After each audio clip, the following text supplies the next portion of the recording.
Hello everyone, welcome to our channel Sunshine Fortunes Education. मेरा नाम गुंजन मल्होत्रा है। मैं एक ओवरसीज़ एजुकेशन कंसल्टेंट हूँ। आपको मैं ये रिक्वेस्ट करूँगा, अगर अभी तक आपने हमारे चैनल को सब्सक्राइब नहीं किया तो प्लीज़ इस चैनल को सब्सक्राइब कर लीजिए, बिकॉज आपके लिए हम लोग बहुत इंपॉर्टेंट इन्फॉर्मेशन जो है लेके आते हैं इस चैनल पे, और हम लोग चाहते हैं कि सबसे पहले जो इन्फॉर्मेशन हम लोग लाते हैं आप तक पहुँच सके। पहले बात तो मैं आपको ये बताना चाहूँगा कि आज हम लोग यूके के बारे में बात करने जा रहे हैं। क्या सितंबर 2024 जो आने वाला सितंबर इनटेक है, क्या इस पर्टिकुलर इनटेक में यूके जाके पढ़ाई करना वर्थ इट है या नहीं, आज हम लोग इसके बारे में बात करेंगे। यूके के बारे में तो बात करेंगे ही, उससे पहले एक बार ग्लोबल सिनेरियो हम लोग थोड़ा सा ओवरव्यू देख लेते हैं कि क्या चल रहा है इंडस्ट्री में, क्या चल रहा है अलग अलग कंट्रीज़ में और क्या ग्लोबल सिचुएशन है। देखिए, आज के दिन में कनाडा की जो सिचुएशन है वो बहुत बुरी हालत चल रही है। जितने भी डिप्लोमा देने वाले जो कॉलेजेस थे उसमें से मेजॉरिटी कॉलेजेस में PAL नहीं मिल रहा है। एक अटेस्टेशन लेटर होता है वो नहीं मिल रहा है। कैपिंग लगा दी है कनाडा की गवर्नमेंट ने।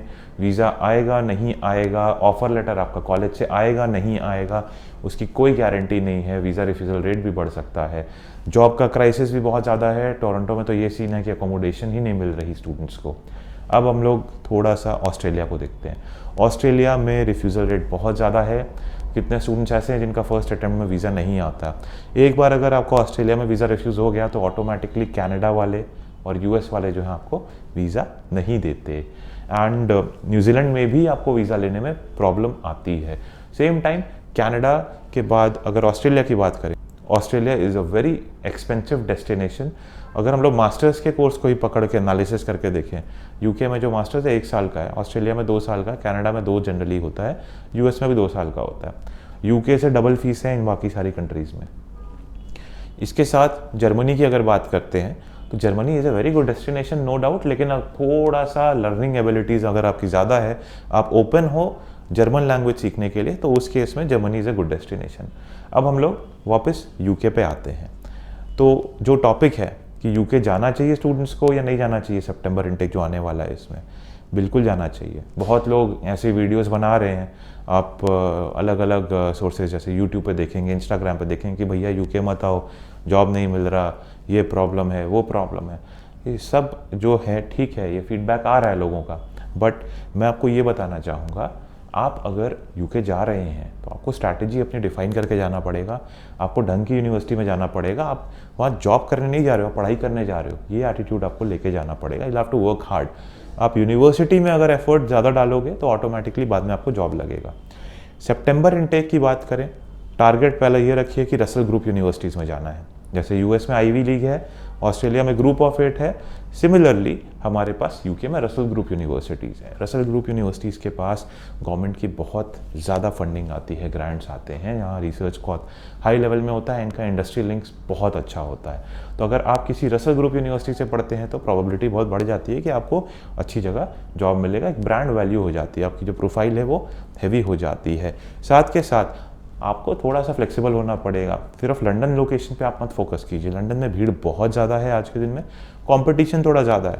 थोड़ी जो ऑफ लोकेशंस हैं, नॉन लंदन लोकेशंस हैं, जैसे कि बर्मिंघम हो गया, मैनचेस्टर हो गया, और थोड़ा दूर जाइए आप, स्कॉटलैंड देखिए, ग्लासगो, एडिनबर्ग, नॉर्दर्न आयरलैंड में बेलफास्ट देखिए, इस तरह के लोकेशंस में देखिए। यहाँ पे पार्ट टाइम जॉब्स भी स्टूडेंट्स को बहुत इजीली मिलते हैं, एंड पढ़ने के बाद फुल टाइम जॉब अपॉर्चुनिटीज़ भी स्टूडेंट्स को मिल रही है। अगर हम लोग पीछे से थोड़ा एनालिसिस करें कि भाई यूके में क्या होते आया, क्या क्या रूल्स चेंज हुए हैं लास्ट 2-3 साल में, तो आपको ये देख के समझ में आएगा कि आगे जाके अपॉर्चुनिटीज़ बढ़ेंगी। पहले तो 2019 के आसपास ब्रेग्जिट हुआ था, तो इसके चलते अपॉर्चुनिटीज़ जो थी इंडियन स्टूडेंट्स के लिए, इंटरनेशनल स्टूडेंट्स के लिए बढ़ गई थी। जॉब अपॉर्चुनिटीज़ काफ़ी ज़्यादा हो गई थी। उसके बाद हम लोग ने देखा कि जो स्टूडेंट्स जा रहे थे वो डिपेंडेंट्स को भी साथ में लेके जा रहे थे। तो स्टूडेंट्स के साथ साथ जब डिपेंडेंट्स जा रहे थे तो ऑटोमेटिकली वैकेंसीज़ जो थी वो कम होती जा रही थी जॉब की। तो अगले साल जो स्टूडेंट्स आ रहे थे उनको दिक्कत हो रही थी। लेकिन अभी रिसेंटली इस साल जनवरी ऑनवर्ड्स यूके गवर्नमेंट ने ब्लॉक कर दिया है, डिपेंडेंट्स नहीं जा सकते नॉर्मल टॉट प्रोग्राम में मास्टर्स लेवल में, सिर्फ रिसर्च वाले जा सकते हैं। अब रिसर्च वाले स्टूडेंट्स ऑलरेडी जो जाते हैं यूके, उनकी जो नंबर्स है वो बहुत लो है। तो इसका ये मतलब है कि जो वैकेंसीज डिपेंडेंट्स ले रहे थे वो भी अब जो है आगे जाके इंटरनेशनल स्टूडेंट्स को मिलेंगे। एंड साथ के साथ बहुत ज़्यादा र्यूमर्स हम लोगों को सुनने को मिल रहा था पास्ट में कि post study work visa discontinue होने वाला है, ये होने वाला है, वो होने वाला है। लास्ट ईयर की बात है।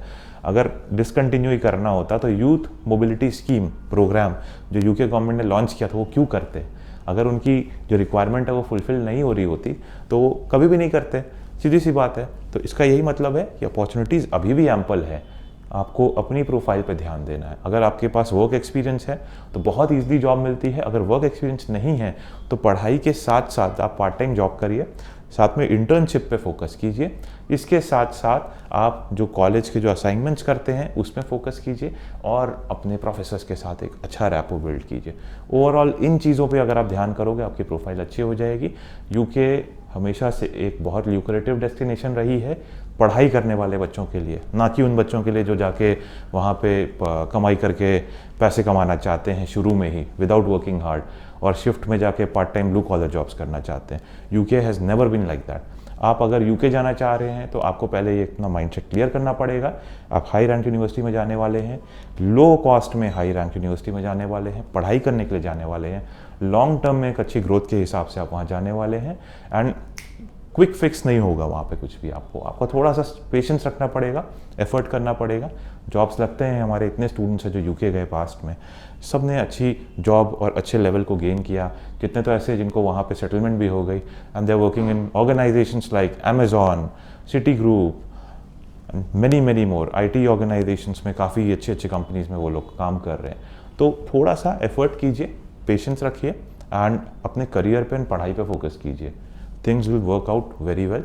UK is a very good destination and I recommend आप यूके जाके पढ़ाई कीजिए। अगर आप भी किसी रसल ग्रुप यूनिवर्सिटी में या नॉन रसल ग्रुप यूनिवर्सिटी में जाके यूके में पढ़ना चाहते हैं, आपको किसी तरह का गाइडेंस चाहिए, एप्लीकेशन की बात हो, चाहे स्कॉलरशिप की बात हो, चाहे वीज़ा एप्लीकेशन की बात हो, चाहे शो फंड्स की बात हो, आप हम लोगों की टीम को कांटेक्ट कर सकते हैं। आप जाके हम लोगों का गूगल रिव्यू देख सकते हैं, हमारा पास्ट रिकॉर्ड कैसा रहा है और हमारे स्टूडेंट्स कहाँ कहाँ किस किस कॉलेज में प्लेस्ड हैं। आपको काफ़ी अच्छी इन्फॉर्मेशन हमारी ऑर्गेनाइजेशन जिसका नाम सनशाइन फॉर्च्यून्स एजुकेशन है उसके बारे में मिल जाएगी। कांटेक्ट करने के लिए हमारा नंबर नीचे दिया हुआ है, डिस्क्रिप्शन में व्हाट्सएप का लिंक भी दिया हुआ है, आप वहाँ से भी हम लोगों को कांटेक्ट कर सकते हैं। नीचे दिए हुए कमेंट सेक्शन में भी अपने कमेंट्स को आप पोस्ट कर सकते हैं। All the best.